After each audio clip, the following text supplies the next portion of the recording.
Good morning my dear students. आज मैं आपको क्लास 8 मैथ का लेसन 9.3 क्षेत्रमिति मेंसुरेशन का क्वेश्चन नंबर 2 एक्सरसाइज का लेके आया हूं। इसमें क्या दिया है, बेलन ए का व्यास 7 सेंटीमीटर गुणे 14 सेंटीमीटर है, बेलन बी का व्यास 14 सेंटीमीटर और ऊंचाई 7 सेंटीमीटर है।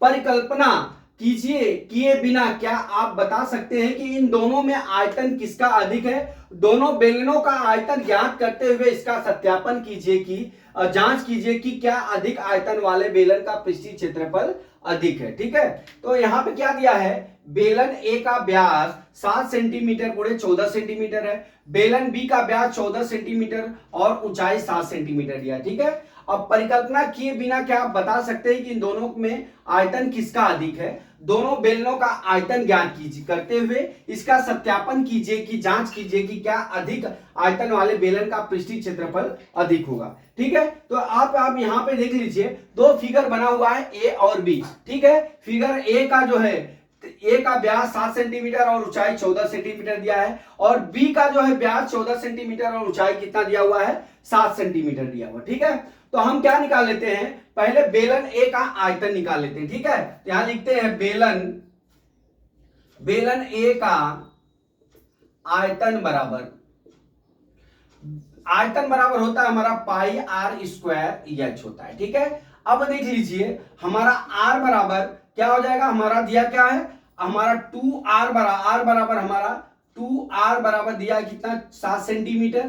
तो r बराबर कितना हो जाएगा, हमारा r बराबर हमारा हो जाएगा 7/2 सेंटीमीटर व्यास दिया हुआ है। ठीक है, और h बराबर कितना दिया हुआ है, हमारा h बराबर 14 सेंटीमीटर दिया हुआ है। ठीक है, अब हम आयतन निकाल लेते हैं। तो पाई का मान मतलब 22/7, r का मान कितना हो गया 7/2 का होल स्क्वायर। ठीक है, अब गुणे कितना हो गया, h का मतलब 14 हो गया। अब ये कितना हो गया, 7 दूना 14, अब 22 दूना कितना हो गया 44 गुणे 7/2, और गुणे कितना हो गया 7/2 हो गया। ठीक है, अब ये कितना हो जाएगा 2 22 हम 44 हो गया। ठीक है, अब हम क्या करते हैं, अब बराबर हम कर लेंगे 22 में पहले 7 का गुणा कर लीजिए, 7 दूना 14 को 4 हाथ में आया 1, 7 दूना 14 1 15 हो गया। ठीक है, अब बटा कितना हो गया 2, और गुणे कितना हो गया 7 हो गया। ठीक, अब हम क्या करते हैं, इसको काट लेते हैं, 2 7 14, 2 7 14, अब गुणा कर लीजिए कितना आ गया, 7 7 49 को 9 हाथ में कितना आ गया हमारा 4, 7 7 49 4 कितना हो गया 53। ठीक है, इतना क्या हो गया सेंटीमीटर क्यूब हो गया। ठीक, एक आयतन हो गया। अब हम निकालते हैं बेलन बी का आयतन बराबर कितना हो जाएगा, हमारा पाई आर स्क्वायर एच हो जाएगा। ठीक है, अब देख लीजिए 2r बराबर हमारा कितना दिया है, 14 सेंटीमीटर दिया है। अब तो r बराबर कितना हो जाएगा 14/2 बराबर कितना हो जाएगा 7 सेंटीमीटर, और h बराबर भी 7 सेंटीमीटर दिया हुआ। ठीक है, 7 सेंटीमीटर।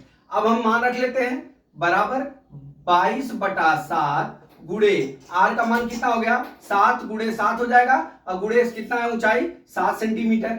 अब काट लीजिए, ये कट गया, ये भी कट गया। अब गुणा कर लीजिए, बराबर 7 दूना 14 को 4 हाथ में आया 1, 7 दूना 14 1 कितना हो गया 15, फिर गुणा करिए 7 का, तो यहाँ कितना हो जाएगा 7 चौक 28 को 8 हाथ में आया 2, और 7 5 35, 2 कितना हो गया 37, हाथ में कितना आ गया हमारा 3, और 7 कदम 7 3 10, 1078 सेंटीमीटर क्यूब हो गया।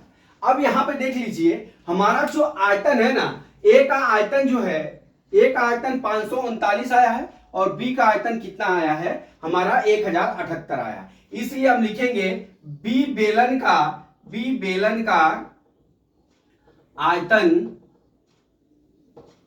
आयतन अधिक है।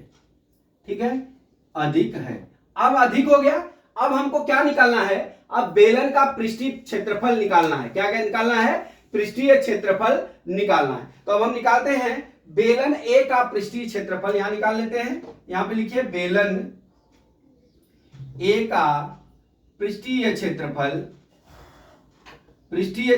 बराबर कितना हो जाएगा, हमारा क्या होता है 2 पाई आर कोष्टक में h प्लस आर हो जाएगा।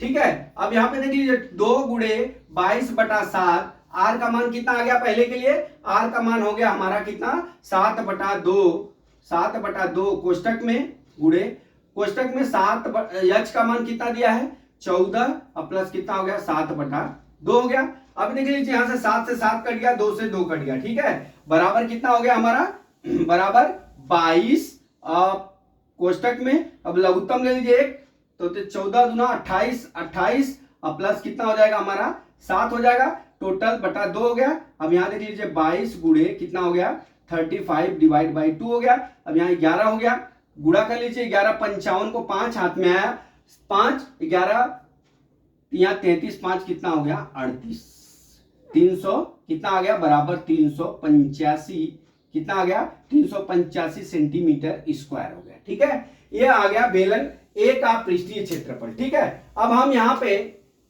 हम देख लीजिए यहाँ पे बी का हम बेलन बी का पृष्ठीय क्षेत्रफल निकालते हैं। बेलन बी का पृष्ठीय क्षेत्रफल निकालते हैं। ठीक है, तो ये भी हो जाएगा कितना 2 पाई आर कोष्टक में h प्लस आर हो गया 2 गुणे 22/7, आर का मान 7 कोष्टक में 7 प्लस 7 हो गया। ठीक है, अब ये 7 से 7 कट गया, 22 दूना 44 हो गया, गुणे कितना हो गया 14 हो गया। ठीक है, गुणा कर लीजिए 14 चौका 56 को 6 हाथ में आया कितना 5। ठीक है, और 14 चौका 56 5 कितना हो जाएगा हमारा 56 और 5 कितना हो जाएगा हमारा 61 हो जाएगा। इतना सेंटीमीटर क्यूब हो गया, स्क्वायर हो गया। ठीक है, क्षेत्रफल स्क्वायर में होता है, मतलब 616 कितना हो गया हमारा। यहाँ पे देख लीजिए हमारा बी बेलन का ए बेलन का कितना हो गया क्षेत्रफल 385 सेंटीमीटर, और जो है बेलन बी का जो है क्षेत्रफल हमारा कितना हो गया हमारा 616 मीटर। ठीक है, अब इतना आ गया। अब यहाँ पे देख लीजिए जब बेलन ए का पृष्ठीय क्षेत्रफल 385 सेंटीमीटर है, तो अब बेलन बी का भी क्या है क्षेत्रफल कितना है 616 मीटर। तो चूंकि यहाँ पे लिख लीजिए बेलन बी का किसका पृष्ठीय क्षेत्रफल अधिक, आयतन वाले बेलन का पृष्ठीय क्षेत्रफल अधिक है, तो यहाँ पे लिखेंगे हाँ अधिक आयतन बी वाले का बी का पृष्ठीय क्षेत्रफल आयतन बी बेलन का अधिक है, उसका ही पृष्ठीय क्षेत्रफल अधिक है।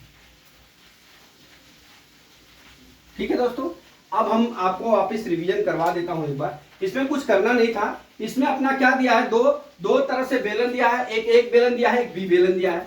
बेलन एक आयतन निकालेंगे, खाली आपको ये ध्यान देना कि 7 सेंटीमीटर व्यास है, यहाँ 14 सेंटीमीटर व्यास है, तो हम त्रिज्या निकालेंगे तो 7/2 हो जाएगा। बेलन का आयतन का सूत्र पाई आर स्क्वायर h होता है, हमने उसमें मान रख लिया। ठीक है, रख के निकाला तो 539 सेंटीमीटर क्यूब आएगा। ठीक है, उसी तरह से बेलन बी का आयतन हम जब निकालते हैं तो उसमें भी पाई आर स्क्वायर h होता है। यहाँ पे व्यास 7 सेंटीमीटर दिया है, तो आर बराबर कितना हो जाएगा 14/2 हो जाएगा 7 सेंटीमीटर। तो इसका भी निकाल लेंगे पाई आर स्क्वायर h निकाल लिया 1078 हो गया। तो ये बेलन ए का आयतन 539 आया, बेलन बी का आयतन 1078 सेंटीमीटर क्यूब आया, तो दोनों में बी का बेलन का आयतन अधिक है। अब पृष्ठीय क्षेत्रफल की बात कर रहा है, तो दोनों का पृष्ठीय क्षेत्रफल निकालेंगे। तो बेलन ए का पृष्ठीय क्षेत्रफल निकाला तो 385 सेंटीमीटर स्क्वायर आया। क्या आया 385 सेंटीमीटर स्क्वायर आ गया। अब बेलन बी का पृष्ठीय क्षेत्रफल निकाला था 616 सेंटीमीटर स्क्वायर आ गया। अब उसी तरह से आप बोल सकते हैं कि जिस बेलन बी का आयतन अधिक है और उसका पृष्ठीय क्षेत्रफल भी अधिक होगा। इसलिए दोस्तों हमने ये सवाल आपको समझाने की पूरी कोशिश किया। मैं ये समझता हूं कि आपको सवाल समझ में आ गया होगा। अगला सवाल कल मैं फिर लेके आता हूं। जय मां सरस्वती, जय भारत माता, जय जवान, जय किसान।